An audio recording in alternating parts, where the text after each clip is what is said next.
Assalamualaikum warahmatullahi wabarakatuh.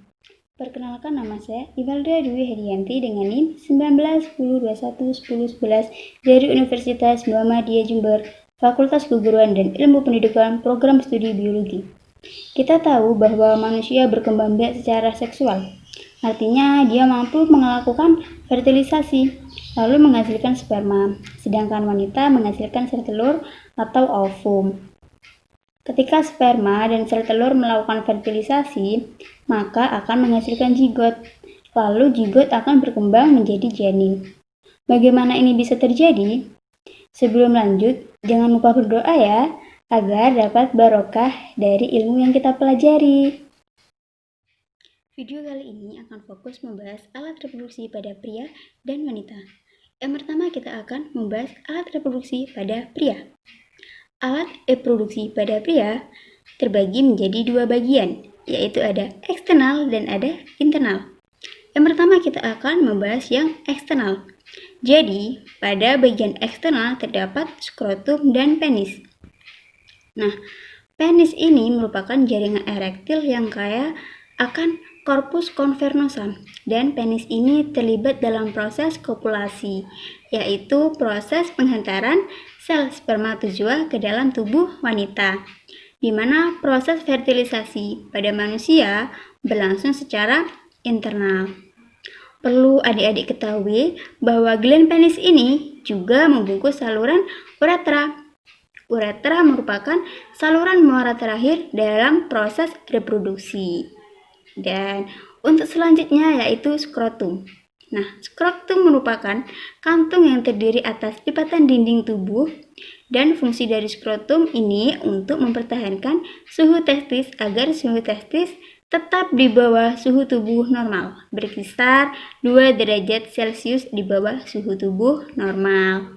Nah, adik-adik, dengan skrotum inilah maka suhu untuk peristiwa spermatogenesis tetap terjaga.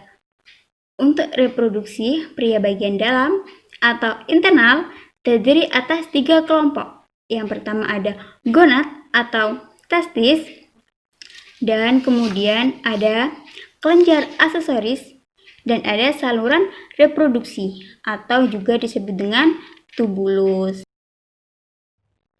Baik, kita bahas yang pertama yaitu gonad atau testis. Jadi, jumlah testis pada pria ini ada 2 buah atau sepasang, dan testis tepat berada di dalam kantung skrotum.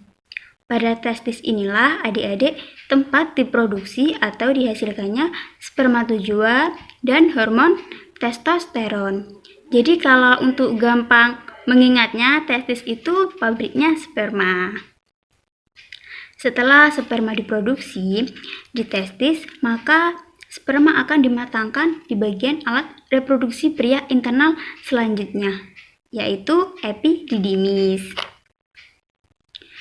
Epididymis merupakan saluran yang bergulung-gulung, yang panjang, yang berfungsi untuk pematangan sperma dan juga penyimpanan sperma untuk sementara waktu saja.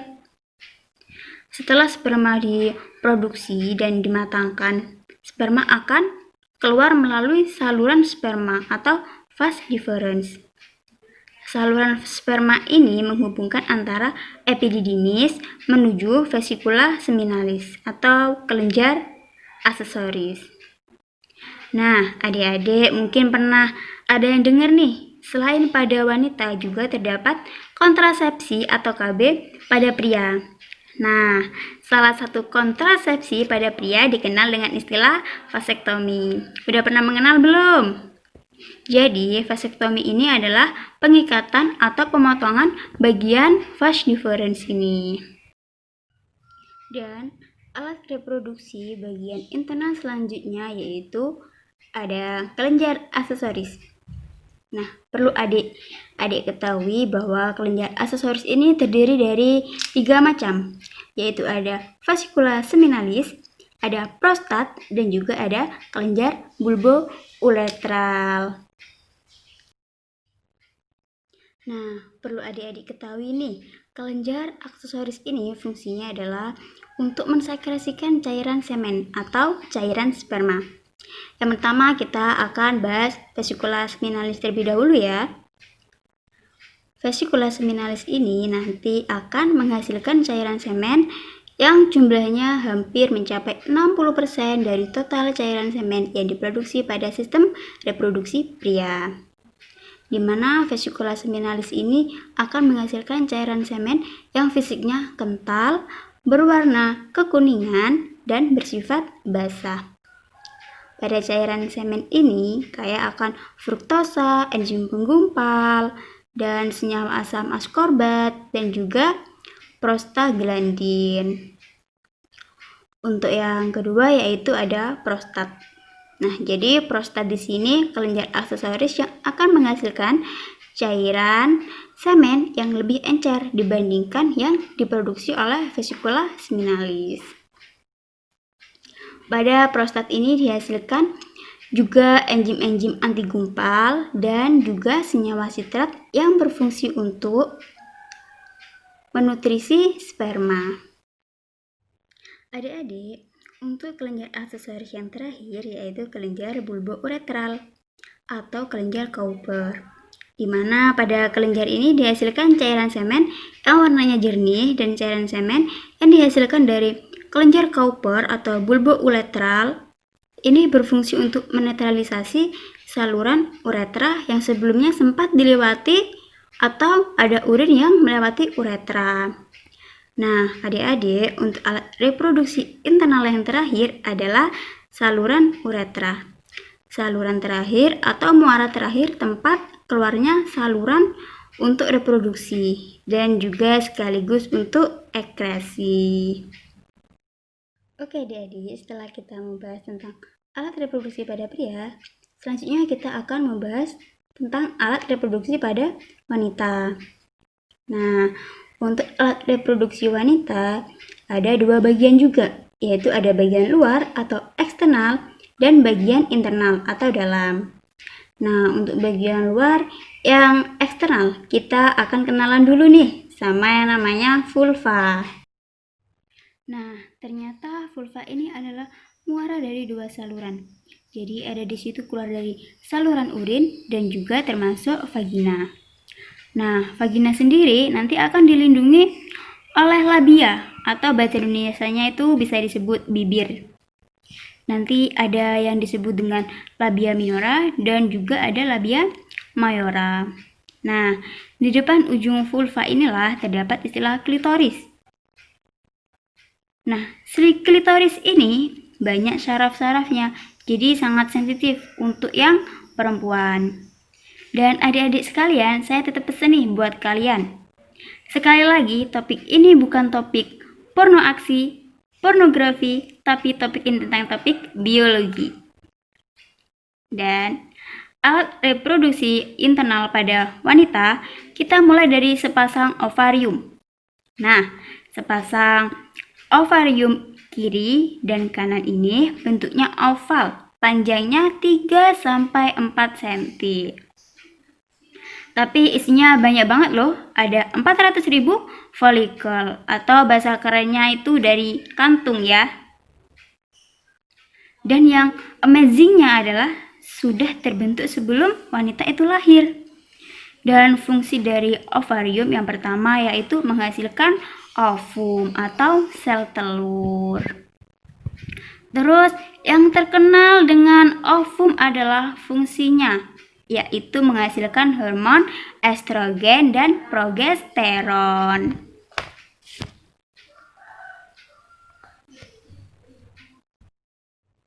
Selanjutnya ada saluran telurnya atau disebut dengan tuba Fallopi. Nah, jadi tuba Fallopi ini panjangnya sekitar 10 cm dan bagian pangkalnya berbentuk kayak corong ya. Itu namanya infundibulum. Tapi ujungnya infundibulum itu kayak ada yang jumbel-jumbel gitu ya.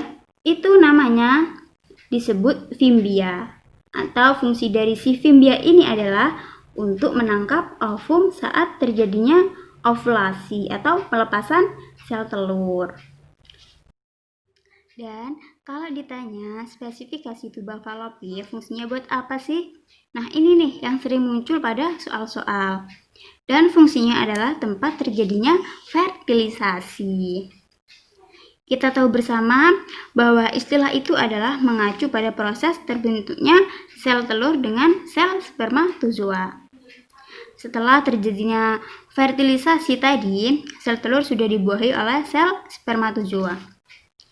Maka nanti akan menjadi zigot, dan zigot nanti akan berkembang jadi embrio, kemudian jadi janin. Itu pada rahim ya. Nah, ini ya bagian rahim yang bahasa kerennya yaitu disebut dengan uterus. Dirinya tebal loh ini adik-adik, berotot. Nah, lapisan dalamnya yang berotot ini namanya endometrium. Banyak banget pembuluh darahnya, dan nanti bagian rahim di ujungnya menyempit, itulah yang disebut dengan serviks. Nah, serviks ini adik-adik perlu jaga kesehatannya ya, karena ini terkenal sering kena kanker. Kalau pada perempuan ya. Dan selanjutnya ada uterus. Fungsi dari uterus ini tempat berkembangnya embrio. Kemudian, bagian reproduksi internal wanita lainnya ada vagina, dan ini berfungsi sebagai tempat kopulasi. Ini adalah proses penyaluran spermatozoa ke organ reproduksi wanita. Dan fungsi lainnya adalah ada dua pilihan. Yang pertama, kalau wanita itu tidak aktif secara seksual, ini merupakan saluran keluarnya darah saat menstruasi.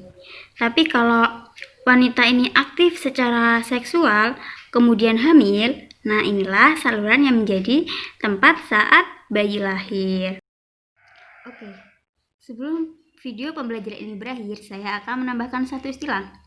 Yang kelihatannya istilah ini hanya untuk perempuan, tapi yang laki-laki juga perlu tahu ya. Dan satu istilah ini disebut dengan menstruasi atau haid. Nah, sebenarnya ini peristiwa meluruhnya endometrium uterus ya. Kan di awal sudah saya bilang bahwa ototnya tebal, banyak pembuluh darahnya. Saat wanita ini tidak aktif secara seksual, tidak ada proses fertilisasi, maka dinding rahimnya itu meluruh. Dan itulah perdarahan yang terjadi secara periodik karena sel telurnya tidak dibuahi. Dan di sini saya akan menambahkan beberapa penyakit pada sistem reproduksi manusia. Yang pertama yaitu ada sifilis. Nah, jadi sifilis ini penyakit yang disebabkan oleh sejenis bakteri Treponema pallidum. Bakteri ini dapat ditularkan melalui kontak seksual. Contohnya bayi yang dilahirkan dari ibu si penderita sifilis ini.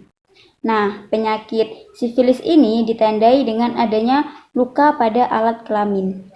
Dan jika tidak segera ditangani, bakteri ini dapat merusak sel otak, merusak jantung, melumpuhkan tulang, dan pembuluh darah. Selain penyakit sifilis, juga ada penyakit endometriosis. Nah, jadi penyakit endometriosis ini merupakan keadaan di mana jaringan endometrium terdapat di luar uterus, yaitu dapat tumbuh di sekitar ovarium atau jauh di luar uterus, misalnya di paru-paru. Nah, gejala ini berupa nyeri perut, pinggang terasa sakit, dan nyeri pada saat menstruasi. Dan jika tidak segera ditangani, maka dapat menyebabkan sulit terjadinya kehamilan. Selain itu, juga ada yang namanya AIDS. Pasti kalian tidak asing kan dengan penyakit AIDS. Nah, jadi penyakit AIDS ini merupakan penyakit yang menyerang sistem kekebalan tubuh. Oke, sekian video pembelajaran yang saya paparkan. Bila ada kesalahan, saya memohon maaf yang sebesar-besarnya. Thank you very much for your attention and goodbye. Wassalamualaikum warahmatullahi wabarakatuh.